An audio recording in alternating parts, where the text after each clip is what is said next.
هر یوې ځان ته جلا یو ایله درلودله. ما چې به د دوی څخه پوښتنه کوله چې ښه که کور ته ولاړ سې اول غواړې چې د چا سره ووینې، نو ده به راته ویله چې ما خپله مور ډېره سخته درته ولیده.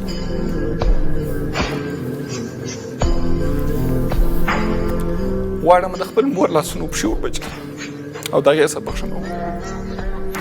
یعنې دا هر یو یې ډېر دردونکی، ځورونکی او کړوونکی داستان. داسې رواني تکلیف یې را پیدا کړی دی دې خبرو د ټوله شپه د دغه هر معتاد خبرې مې په غوږو کې دغه کېږي، را تکرارېږي او هغه نن یو هم ژوندی نه دی.